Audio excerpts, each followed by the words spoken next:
سبيل الدموع سبيل مريح تنهدى يا صاحي كي تستريح وبث Kita bersyukur kepada Allah dengan mengucapkan Alhamdulillahi Rabbil Alamin. Berselawat kepada Rasulullah dengan mengucapkan Allahumma salli ala Sayyidina Muhammad wa ala ali Sayyidina Muhammad. Allahumma salli wa sallim wa barik alaihi. Yang sama-sama kita hormati Bapak Ketua beserta seluruh pengurus Masjid Al-Qalam, hadirin hadirat, muslimin muslimat, alim ulama, sedik pandai, tokoh masyarakat. InsyaAllah kita semua dimuliakan Allah Subhanahu wa ta'ala. Amin ya rabbal alamin. Judul kita subuh ini sebagaimana tertulis, untuk apa kita hidup. Itulah agaknya yang dibicarakan ibu-ibu di atas sampai ribut betul. Untuk apa kita ini hidup? Pertanyaan ini tidak bisa dijawab oleh akal manusia. Makanya Sokrates, seorang filosof dulu Yunani, berkata, untuk menjawab mengapa kita hidup, perlu hidup 500 tahun lamanya. Tak cukup umur berpikir untuk apa kita hidup. Sampai akhirnya karena tidak sanggup akal itu menjawab, maka diutuslah Nabi Muhammad sallallahu alaihi wasallam. Mata saya hanya bisa melihat apa yang ada dalam masjid ini saja. Saya tak tahu berapa banyak jamaah di luar. Maka karena mata ini terbatas, saya ini manusia yang lemah. Telinga juga hanya bisa mendengar apa yang dibicarakan sekeliling dan atas saja. Apa yang dibicarakan orang di luar sana saya tak tahu. Maka saya manusia yang lemah. Akal juga begitu, tidak bisa menangkap saya ini habis mati nanti mau kemana. Maka saya manusia lemah. Allah Maha tahu, maka dia kirimlah salah satu makhluknya ingin menjelaskan kau untuk apa, sedang di mana dan akan kemana. Dan makhluk itu bernama Nabi Muhammad sallallahu alaihi wasallam. Untuk apa hidup? Langsung dijawab, wa ma khalaqtul jinna wal insa illa liya'budun. Tidak ada makhluk yang kuciptakan, baik jin maupun manusia, kecuali untuk beribadah. Cara beribadahnya bagaimana? Langsung dijawab, wa ma arsalnaka illa rahmatan lil alamin. Bagaimana cara perbuatannya? Langsung dijawab, laqad kana lakum fi rasulillahi uswatun hasanah. Maka Al-Quran itu menjawab pertanyaan-pertanyaan. Yas'alunaka 'anil mahid, mereka bertanya kepadamu tentang perempuan haid. Qul huwa adza, katakan itu kotor, tidak baik. Yas'alunaka 'anil yatama, mereka bertanya kepadamu tentang anak yatim. Yas'alunaka 'anil khamri wal maisir, mereka bertanya kepadamu tentang khamar dan judi. Yas'alunaka madza yunfiqun, mereka bertanya kepadamu apa yang mesti mereka sedekahkan. Yas'alunaka 'anil ruh, mereka bertanya kepadamu tentang ruh. Qulir ruhu min amri rabbi, katakan ruh urusan Allah Subhanahu wa taala. Wa ma utitum minal ilmi illa qalila, tidaklah kamu diberi pengetahuan tentang itu melainkan hanya sedikit saja. Jadi Al-Quran menjawab berbagai pertanyaan yang tak dapat dijawab oleh survei, tak dapat dijawab oleh lembaga penelitian riset. Dia menjawab apa yang tak bisa dijawab akal manusia. Pepatah Melayu berkata, kalau galah panjang sejengkal, jangan laut hendak diduga. Galah artinya bambu. Orang kalau naik rakit, bambu mesti ditanamkan ke dalam sungai. Kalau panjangnya cuma sejengkal, jangan laut hendak diduga. Itulah orang yang terlalu memaksakan akalnya, akhirnya ngomong sendiri dan senyum sendiri. Akhir puncak daripada akal adalah ngomong sendiri senyum sendiri. Angkot lewat pun dia senyum. Nauzubillah. Oleh sebab itu kita yang sangat rendah, hina ini mengaku lemah. Aku berserah kepada Engkau ya Allah. Berserah itu bahasa Arabnya istislam. Makanya kita ini tadi mengaku di hadapan Allah hanifan musliman. Aku condong kepada kebenaran, musliman, dan aku hanya berserah diri kepada Engkau ya Allah ya Rabbal Alamin. Makanya apa kata Allah kita ikut. Padahal ini akhir pekan, weekend, maunya santai, tapi kita ikut apa kata Allah Subhanahu wa taala. Bangun subuh ikut. Padahal ini mestinya santai di rumah, tidur-tiduran, membalaskan sakit hati hari Senin, hari Selasa, hari Rabu, hari Kamis, hari Jumat. Ini hari Sabtu, tapi justru hari Sabtu bersusah payah, berdingin-dingin di luar. Bahkan kabarnya jam 3 sudah ada yang datang ke masjid ini. Bahkan ada yang mabit di samping danau. Bayangkan itu. Orang mabit di Musdalifah, yang mabit di samping danau. Oleh sebab itu maka ini apa yang membuat makhluk ini bisa begini? Itu semua adalah orang-orang yang mengerti untuk apa kita hidup. Karena hidup adalah untuk beribadah. Bangun tadi dari tidur langsung beribadah. Buka mata, ibadah pertama adalah zikir. Alhamdulillahillazi ahyana ba'dama amatana wa ilaihin nusyur. Masuk kamar mandi, tempat najis, kotor, bau, kotoran, tempat setan, tapi tetap menjadi ibadah. Dalam WC-nya pun ibadah. Dia masuk lagi ke kiri, dia katakan Allahumma inni a'udzubika minal khubusi wal khaba'is. Keluar dari kamar mandi itu ibadah juga. Dia langkah kaki kanan, dia katakan ghufranaka, ghufranaka, maafkan aku ya Allah. Mengapa dia minta maaf keluar dari WC? Karena selama di WC dia tidak menyebut Allah. Lidah yang diciptakan untuk beribadah, selama di dalam tidak beribadah, maka ibadah di dalam WC hanya hatinya saja berzikir. Tak boleh menyambut seruan azan. Terdengar suara azan masuk ke WC, Allahu Akbar, Allahu Akbar, Allahu Akbar. Oh, tak boleh. Tak boleh mengucapkan salam. Assalamualaikum, Nabi diam. Assalamualaikum, Nabi diam. 3 kali diucap, Nabi diam.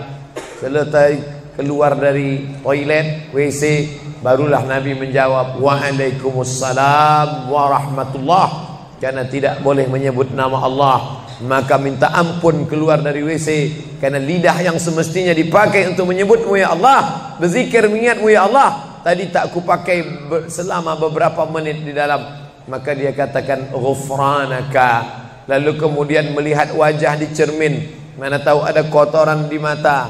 Jangan sampai kita berjumpa sama orang di masjid, orang senyum, kita senyum, yang disenyumkan orang kita. Maka lihat dulu baik-baik. Maka ketika melihat wajah, dia pun menjadi ibadah.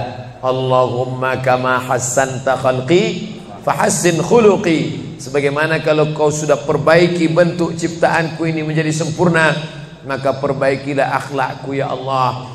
Lalu setelah itu berangkat dari rumah menuju masjid, beribadah juga.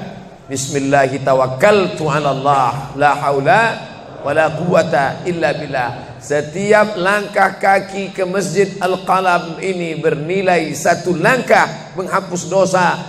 Langkah kedua mengangkat derajat. Langkah ketiga menghapus dosa. Langkah keempat mengangkat derajat. Tidak tanggung-tanggung, derajatnya diangkat Allah. Siapa yang duluan datang langsung dapat di depan. Tapi ada orang terlambat tetap tinggi juga derajatnya. Mana dia? Ini yang di atas. Siapa bilang perempuan direndahkan, dihinakan? Perempuan dimuliakan. Mana contoh perempuan dimuliakan? Kalau mau tahu, datanglah ke Masjid Al-Qalam. Perempuan dimuliakan.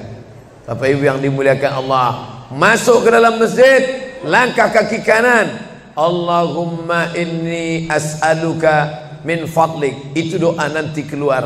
Tapi ketika akan masuk, apa doanya? Allahumma ya Allah, iftahli, bukakan untukku abwaaba rahmatik, pintu rahmatmu bernilai ibadah. Duduk berzikir, jangan ngobrol, jangan cerita. Foto Pak Ustaz, sikit-sikit boleh. Lalu kemudian selama itu tertulis tadi di atas. Itulah hebatnya masuk ke Masjid Al-Qalam, tidak hanya mendengar ceramah, dapat pengajian. Ketika saya masuk tadi, dengar suara azan, ada tulisan hadis riwayat Al-Bukhari. Siapa yang mendengar seruan azan lalu menyambut seperti bunyi yang diucapkan muazzin, kecuali pada hayya 'alas shalah, hayya 'alal falah, dia baca la haula wala quwata illa billah, ditutup dengan doa wasilah. Allahumma rabb hadhihi ad-da'wati tammah was-salatil qa'imah, dimintakan untuk Nabi Muhammad, ati sayyidina Muhammadanil wasilah wal fadilah wasyarafa wad darajatal aliyatar rafi'ah. Yang kelima, wa ba'athallahumma maqaman mahmuda alladzi wa'adtah innaka la tukhliful mi'ad. Maka kata Nabi, halat laku syafaati yaumal qiyamah, layaklah dia mendapat syafaatku hari kiamat. Makanya selama duduk di depan tadi, tak ada satupun yang ngobrol, semuanya menyambut seruan azan. Allahu Akbar, Allahu Akbar, Allahu Akbar, Allahu Akbar. Ada kawan sebelah ngajak ngobrol, gimana bro program mancing kita? Allahu Akbar, Allahu Akbar. Nah, cerita tak tentu arah. Ini kita sedang beribadah kepada Allah Subhanahu wa ta'ala. Lalu kemudian selesai azan, salat sunat yang balasan pahalanya khairum minad dunya wa ma fiha, lebih baik daripada dunia dan seisinya. Apa itu? Qabliyah subuh. Sampai-sampai andai terlambat qabliyah subuh, tetap boleh dilaksanakan setelah subuh. Habis salat subuh barulah dilaksanakan qabliyah subuh. Tapi kalau sudah sama-sama ngaji, tapi kalau nanti pulang kampung, justru sekarang orang di kota ngaji, di kampung tidak ngaji. Zaman dulu di kampung ngaji, di kota tidak ngaji. Sekarang dunia sudah mau kiamat. Di kampung orang ngaji, di kampung orang tidak ngaji. Kenapa? Parabola masuk desa. Oleh sebab itu maka kalau di kampung itu tidak ada pengajian, mereka tidak tahu bahwa qabliyah subuh diganti setelah subuh. Nanti pas mau bulan puasa pulang kampung, jangan qabliyah subuh setelah subuh. Karena nanti begitu mereka lihat, loh apa tuh? Sejak tinggal di Bekasi ikut aliran sesat. Dan dia tidak tahu bahwa sholat qabliyah subuh itu jangan sampai tinggal. Andai tertinggal, tetap dilaksanakan setelah sholat subuh. Ayatnya diatur. Ayat pertama, qul ya ayyuhal kafirun. Ayat yang kedua, qul huwallahu ahad, Allahu samad, lam yalid wa lam yulad wa lam yakul lahu kufuwan ahad. Andai masuk ke dalam masjid, kebetulan jamnya langsung nampak kelihatan, iqamat tinggal 2 menit lagi, iqamat 2 menit, tak mungkin sholat 4 rakaat. Pilihannya tahiyatul masjid atau qabliyah, qabliyah atau tahiyatul masjid. Kalau melaksanakan tahiyatul masjid tidak dapat qabliyah, tapi kalau melaksanakan qabliyah automatically dapat tahiyatul masjid. Oleh sebab itu andai terlambat, waktu tinggal 2 menit, maka laksanakanlah qabliyah subuh. Tapi jangan gara-gara ini terlambat terus. Yang paling afdal cepat datang. Apa kata jamaah? Yang lambat kan ustaz, kami cepat datang. Bapak Ibu yang dimuliakan Allah Subhanahu wa ta'ala, selesai itu salat subuh, kalau qabliyahnya lebih baik daripada dunia dan seisinya, apalagi salat subuhnya. Begitulah. Kalau qabliyahnya saja yang pendek ayatnya lebih baik daripada dunia dan seisinya, apalagi salat subuhnya. Lalu pahala salat subuh itu apa? Tak ada yang tahu. Makanya kata Nabi, lau ya'lamuna ma fil atamati was subhi, andai mereka tahu pahala salat subuh berjamaah, la atauhuma habwan, mereka akan datang ke Masjid Al-Qalam walaupun merangkak, habwan, lumpuh, sakit kakinya, dia akan datang. Kursi roda tak ada, yang mendorong tak ada, datang dia ke masjid ini walaupun merangkak. Kenapa mereka tidak datang? Karena mereka tidak tahu. Kenapa mereka tidak tahu? Karena mereka memang tidak cari tahu dan tak mau tahu. Dan sampai masanya mereka nanti akan menyesal saat melihat orang-orang mendapatkan balasan. Muttaqiina fiha 'alal araik.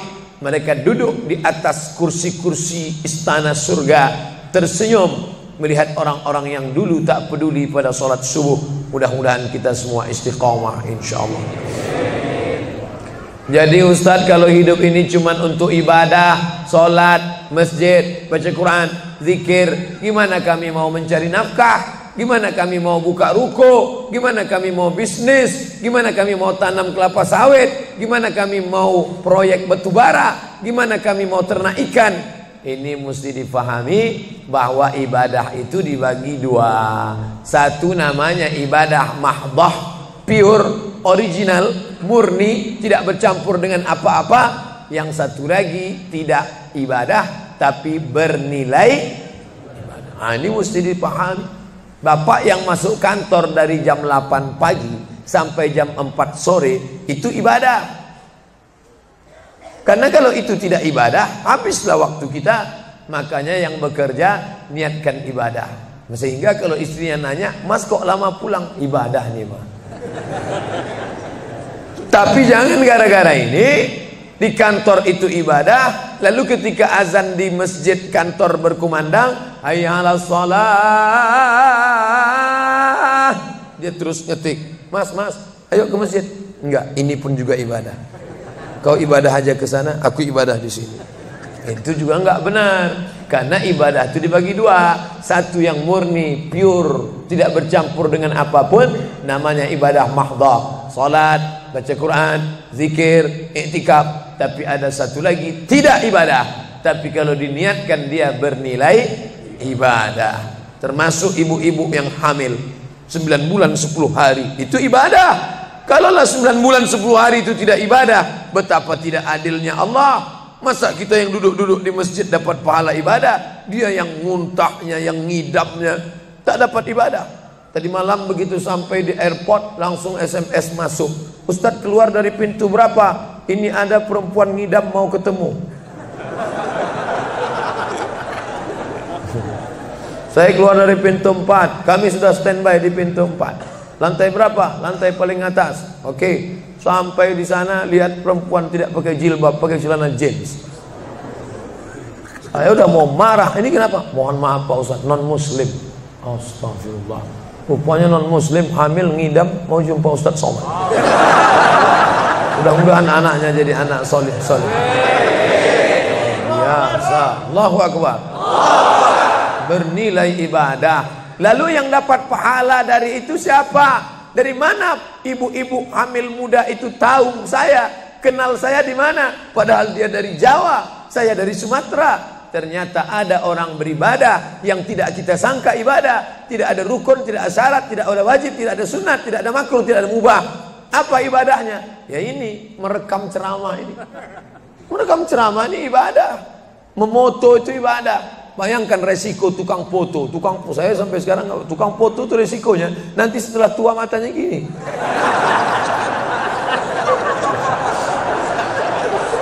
Tapi kalau mereka niatkan ikhlas untuk ibadah, maka insya Allah sehat walafiat. Ini sampai sekarang yang banyak moto-moto ustadz itu mana ada matanya tetap aja sehat. Kenapa? Karena diniatkannya untuk ibadah. Hidup ini kalau berniat ibadah tidak ada capeknya, tidak ada lelahnya. Kenapa? Karena mengharapkan balasan dari Allah. Ilahi anta maksudi wa ridhaka matlubi. Yang kumaksud hanya Engkau ya Allah, dan ridhamu lah yang kucari. Suatu ketika saya sampai di sebuah kabupaten kota, saya tanya ke Pak Bupati, "Pak, ya, kenapa Bapak buat pengajian untuk PNS hari Kamis pagi? Pagi Kamis buat pengajian tabligh akbar. Apa manfaatnya menurut Bapak sebagai pimpinan daerah?" Ternyata Ustadz Somad, kami sudah coba formula macam-macam untuk PNS ini. Pertama kami undang motivator dari Jakarta. Akhirnya di gedung hotel dengan biaya mahal. Lalu kemudian dengan infokus, suara menggelegar. Semangat, semangat, semangat. keluar dari situ lesu. Motivatornya pulang, pegawai letoy.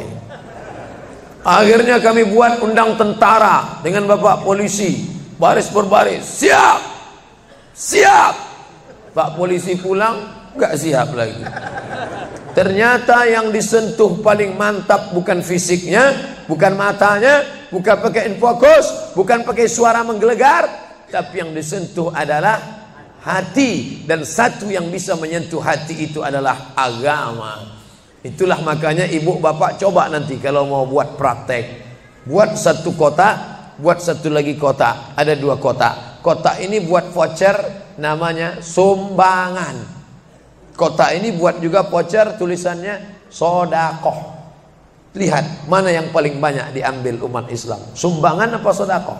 Sodakoh, padahal nilainya sama. Sumbangan 100.000, sodakoh 100.000. Bapak ibu silakan ambil untuk anak yatim fakir miskin kita. Pasti voucher yang paling banyak diambil adalah sodakoh. Kenapa? Karena mereka menganggap sumbangan tak ada pahalanya. Karena bukan bahasa Arab. Apa dia? Sumbangan. Enggak ada dalam Quran. Ya ayyuhalladzina amanu, sumbangan. Yang ada adalah sodakoh. Innamas sadaqatu lil fuqara wal masakin wal amilina 'alaiha wal muallafati qulubuhum wa fir riqab wal gharimin wa fi sabilillah wa ibnis sabil. Itulah mengapa yang disentuh itu bukan nalar otaknya, tapi yang disentuh itu adalah hatinya. Ala fil jasadi mudghah, ketahuilah dalam jasad itu ada segumpal.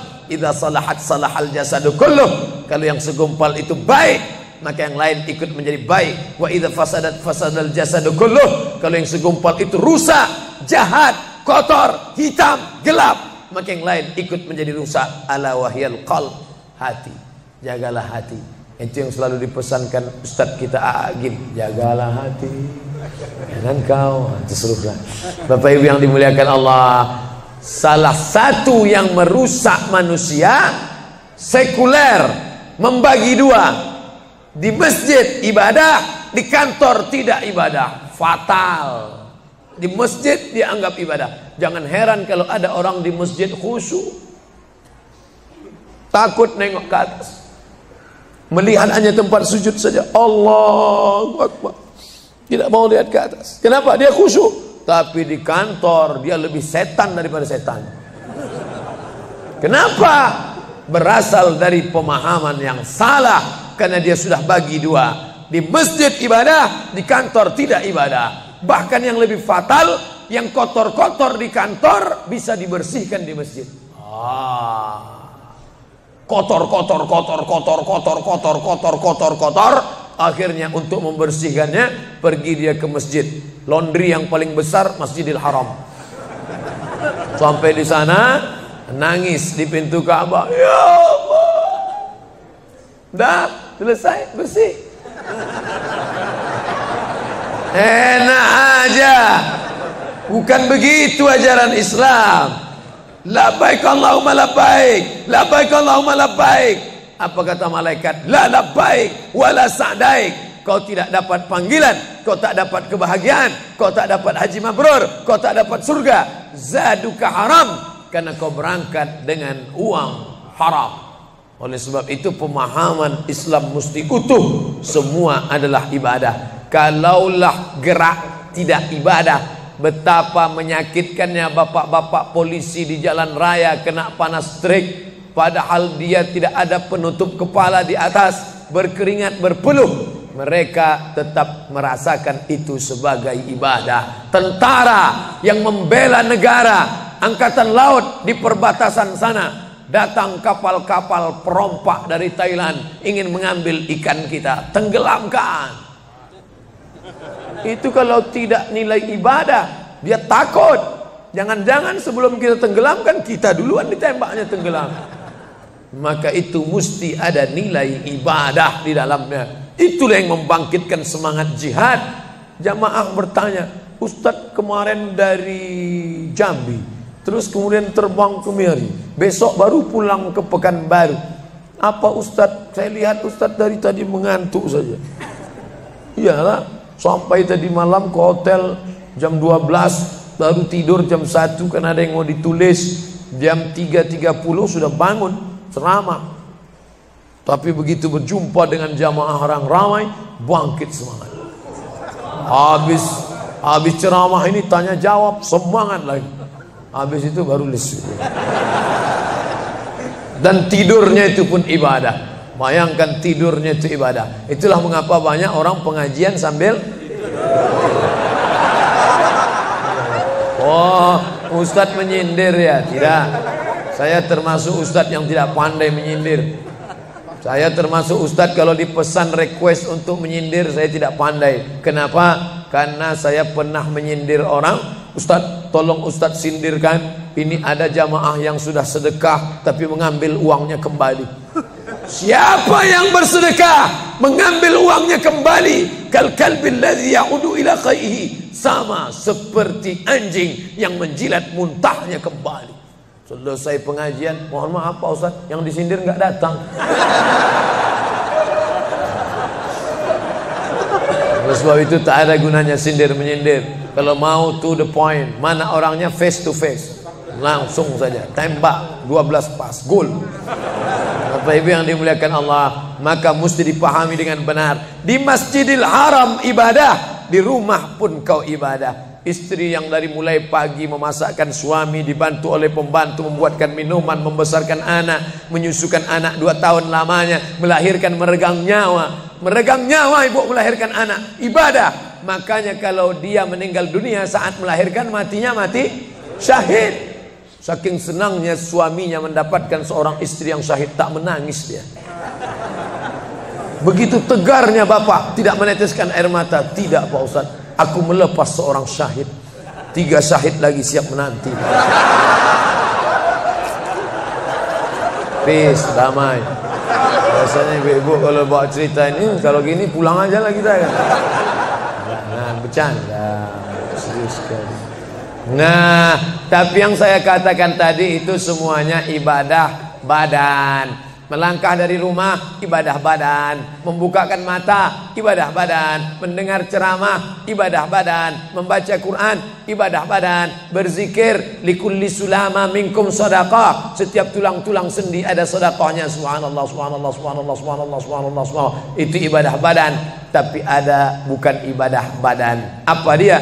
Itulah yang 7 macam. Zakat, wakaf, infak, sedekah, wasiat, hibah, ghanimah. Nah, itu ibadah harta. Mana yang lebih banyak? Ibadah harta apa ibadah badan? Ibadah badan. Kalau ibadah harta tak banyak. Zakat, wakaf, infak, sedekah, wasiat, hibah, ghanimah, rampasan perang. Tapi kalau ibadah badan, setiap gerak adalah ibadah. Makanya kita mesti bergerak. Likulli harakah barakah. Setiap ada gerak pasti ada berkah. Makanya tak boleh tidak bergerak. Air sumur kalau tidak ditimba, air itu akan busuk, butek, warnanya pun tidak ada seperti minyak di atas. Mata air mesti terus berganti.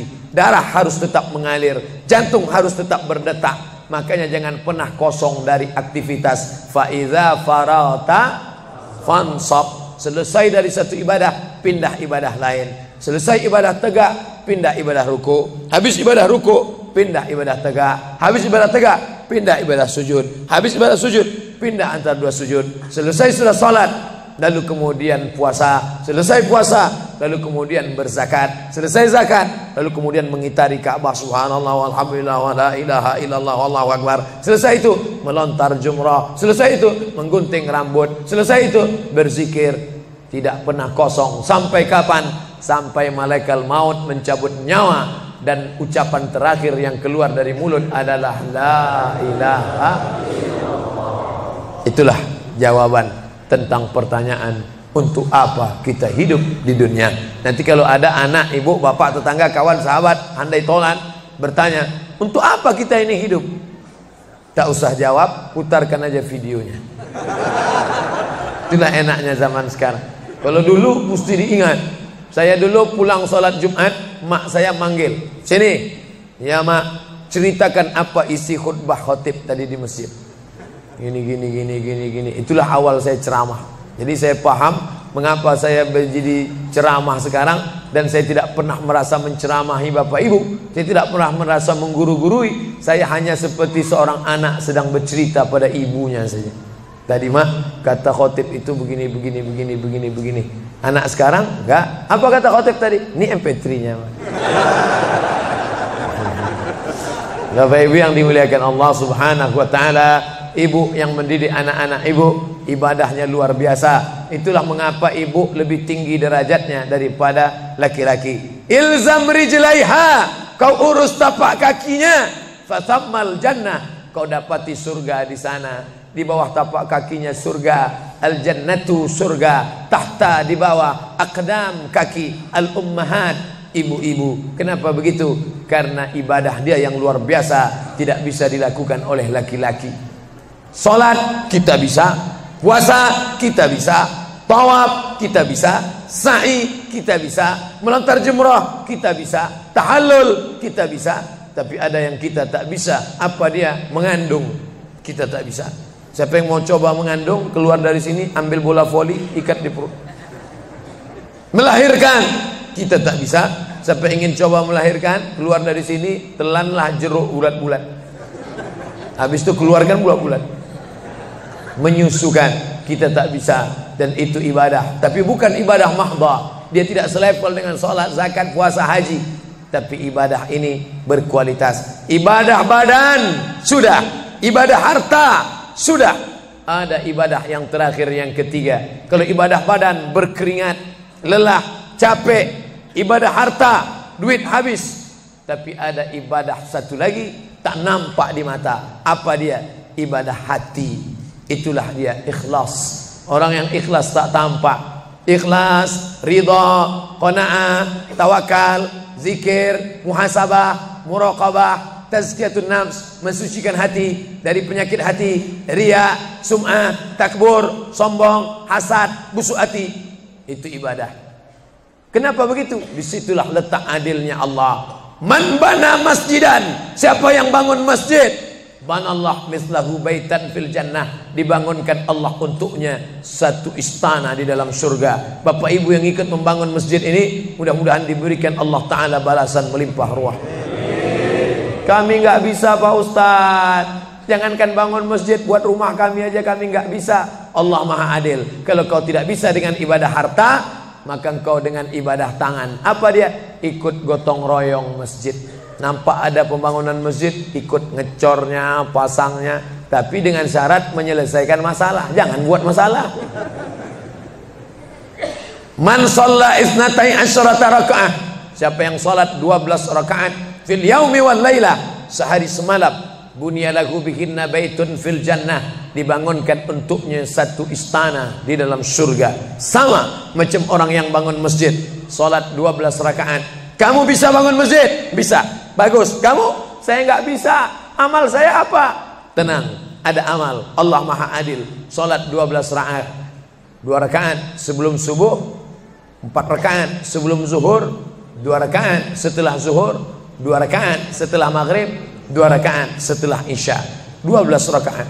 Saya nggak bisa Pak Ustadz, sedang terbaring di rumah sakit, kaki sakit, kepala sakit, hati sakit, jantung sakit. Stop, jangan lanjutkan. Aku tak sampai hati mendengar penderitaan. Jadi amal saya apa Pak Ustadz? Ada satu amalmu. Apa dia? Ridha, menerima takdir Allah Subhanahu wa ta'ala. Sakit Pak? Tidak. Kenapa? Sakitku hilangkan, hatiku ridha. Man lam yasbir bi balai, siapa yang tak sabar dengan bala ujianku, walam yarda bi qada'i, yang tak ridha dengan takdirku, falyatlub radban siwaya, carilah Tuhan selain aku. Kau sabar, kau ridha menerima itu. Apa balasannya? Lebih hebat daripada balasan orang yang bangun masjid, lebih besar daripada balasan 12 rakaat salat. Innama yuwaffas sabiruna ajrahum bighairi hisab. Orang yang sabar itu balasannya bighairi hisab, tak dapat dihitung, tak dapat dikira, unlimited. Begitulah Allah Maha Adil. Untuk apa kita hidup? Hidup untuk beribadah. Ibadah apa yang kita lakukan? Ibadah badan, ibadah harta, ibadah hati. Yang sudah melaksanakan tiga-tiganya, alhamdulillah. Yang baru melaksanakan satu, tambah. Yang satu pun belum, innalillah. Masjid ini besar. Kadang kita bangga masjid besar, rupanya APBN, anggaran pendapatan belanja negara. Bangga kita masjid megah, rupanya APBD, anggaran pendapatan belanja daerah. Patutlah masjidnya di tengah hutan, karena di situ tanah yang murah. Akhirnya pemukiman masyarakat jauh, masjid di tengah jalan, masjid di tengah perjalanan luar kota, jauh dari pemukiman masyarakat. Masuk kita ke dalam, tai kambing yang ada di dalam. Tapi masjid ini megah, mewah, 2 lantai, lengkap dengan kubah yang besar. Ini swadaya masyarakat. Saya tahu ini dari mana? Jamaahnya cerita. Kalau tidak, mana saya tahu. Ini masjid ini asli swadaya Pak Ustaz. Lama membangunnya Pak? Enggak lama, sebentar saja. Sebentar saja, sekejap langsung terkumpul 7,6 miliar uang. 7,6 M. Itu kalau dibelikan cendol berenang gitu. Bayangkan itu. Bisa terkumpul masyarakat. Padahal ibadah yang paling berat, ibadah harta inilah. Banyak orang kalau diajak iktikaf, banyak. Ayo kita iktikaf, ramai. Ayo kita zikir ke Az-Zikra, ramai. Jangan lupa besok zikir ke Az-Zikra, hari Ahad pertama, sekaligus acara live Damai Indonesiaku TV One bersama Ustadz Abdul Somad LCM. Tapi ada ibadah yang berat. Apa dia? Ibadah harta. Banyak orang ketika diajak muhasabah zikir malam, ya Allah, banyak dosa kami ya Allah, tapi dia susah menangis, meneteskan air mata. Tapi begitu lewat kota infak, memang menangis.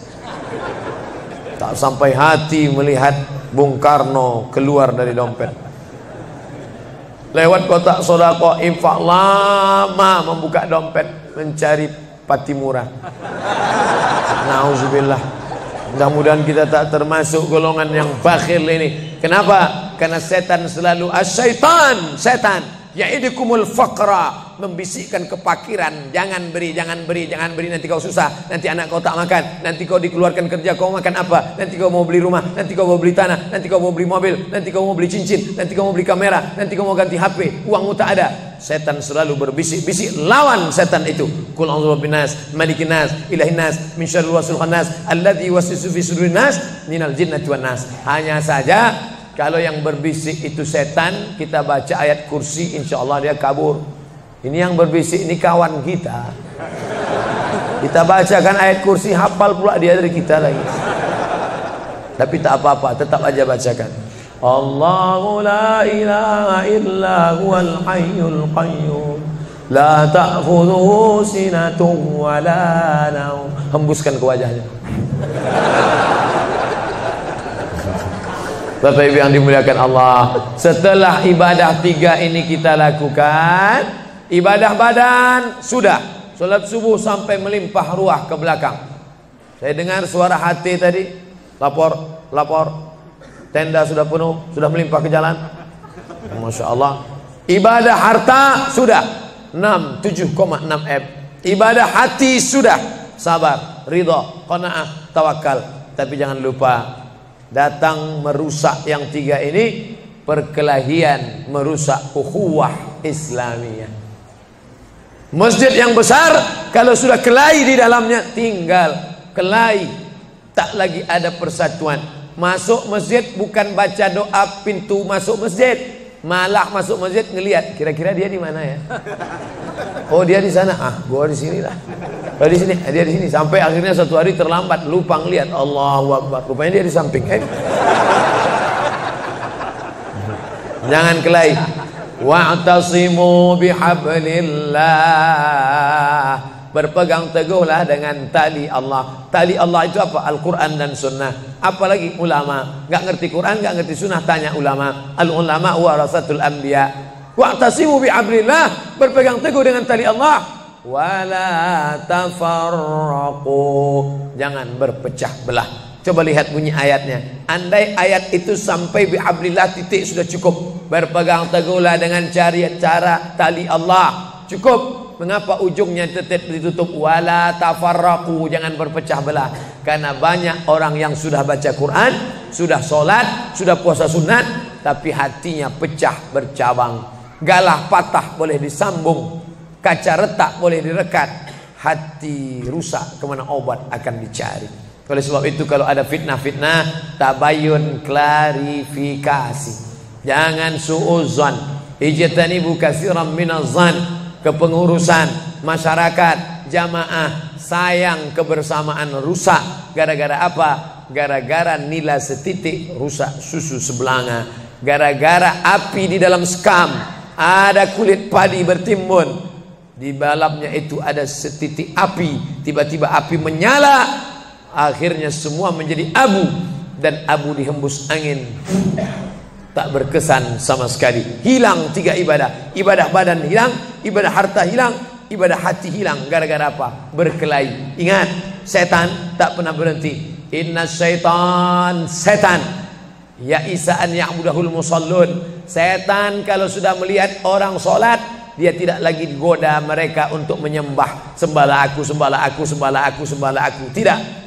Tapi apa yang dia lakukan? Walakin fit tahrish, menanamkan permusuhan ke dalam hati orang yang sholat. Kejaga ini, jangan kita bertengkar gara-gara masalah khilafiyah. Saya kalau jadi imam di masjid dekat rumah saya jadi imam, saya baca kunut. Dan imam-imam dekat rumah saya itu saya pesan harus baca kunut, karena saya berpegang mazhab Syafi'i. Tapi ketika sholat di Masjid Al-Qalam, saya tidak tahu jamaah di sini pakai kunut apa tidak. Saya tidak ingin merusak kebiasaan mereka. Mana tahu mereka ikut mazhab Hambali, mana tahu mereka Muhammadiyah, saya tidak tahu. Maka ketika diminta jadi imam, Ustaz jadi imam, patuh. Saya tak mau merusak, biarlah imam tetap saja. Rupanya imam di Masjid Al-Qalam tidak baca kunut, ya saya tetap ikut sholat. Apakah perlu saya ulang sholat saya? Tidak. Sholat saya sah. Karena apapun ormasmu, apapun mazhabmu, mau NU, mau Muhammadiyah, mau Perti, mau Persis, mau Al-Irsyad, mau Jamaah Tabligh, mau FPI, mau mazhab Hanafi, mazhab Maliki, mazhab Syafi'i, mazhab Hambali, semuanya sepakat sholat subuh itu wajib. Jadi yang wajib aja kita laksanakan. Adapun perbedaan teknisnya, yang satu pakai usolli, yang satu nggak pakai usolli, yang satu ngangkat tangannya ke telinga, yang satu ngangkat tangannya ke bahu, yang satu bismillahnya jahar, yang satu bismillahnya sir, yang satu ayatnya panjang, yang satu ayatnya pendek, yang satu pas mau turun sujud tangan duluan, yang satu lutut duluan, yang satu duduknya tapak kakinya duduk di tapak kaki kiri, yang satu duduknya langsung pantatnya ke lantai, yang satu telunjuknya ngangkat sekali, yang satu berkali-kali. Itu masalah teknis simple sederhana. Ada masalah yang lebih besar. Apa masalah kita yang lebih besar? Membeli tanah baru untuk buat sekolah Islam, membeli tanah baru, ruko baru untuk buat apa? 212 mat. Kita mat, orang Islam belanja di warung Islam. Alangkah indahnya selesai acara sholat subuh bersama, pengajian bersama, selesai itu belanja beras minyak goreng bersama. Serbu, sehingga bangkitlah ekonomi umat. Berapa pegawai bisa ditampung bekerja? Langsung membeli beras ke tempat-tempat tanaman masyarakat, sehingga mereka tidak menjadi korban rentenir. Musim menanam diulur, kasih pinjaman pupuk, pinjaman tanah. Masa musim panen ditarik, mereka menjadi korban rentenir lintah darat. Disedot darah mereka sampai kering dan mati. Kita selamatkan dengan apa? Dengan market. Masjid punya market. Saya beberapa kali meresmikan market punya masjid di Masjid Raya Batam, Masjid Agung Batam. Itu di bawahnya ada super mini market untuk menjamaah. Kemarin pulang dari Pulau Bintan, itu juga meresmikan. Di Dumai begitu juga. Ini 212 Mart. Terserah namanya apa. Ada 212 Mart, ada namanya Kita Mart, atau bisa juga buat Somart. Nah, bisa juga. Bapak Ibu yang dimuliakan Allah Subhanahu wa taala, maka visi misi kita ke depan, jauh melihat ke depan. Kami harus punya pusat perbelanjaan komunitas muslim, kami harus punya komplek perumahan muslim. Nah, ini semua yang akan menyelamatkan kita. Kalau sudah begitu, maka mengertilah untuk apa kita hidup, dan setelah itu kita pun mati dalam keadaan tenang. Baru anak kita bisa berkata, mari kita antar jenazah almarhum Abdul Somad menuju tempat peristirahatan terakhir. Karena memang benar-benar istirahat. Tapi berapa banyak orang tidak istirahat, karena amal badan tak ada, amal harta tak ada, amal hati tak ada, tak pernah memikirkan masjid, tak pernah memikirkan umat, tak pernah memikirkan belanja umat, tak pernah memikirkan pendidikan anak-anak umat.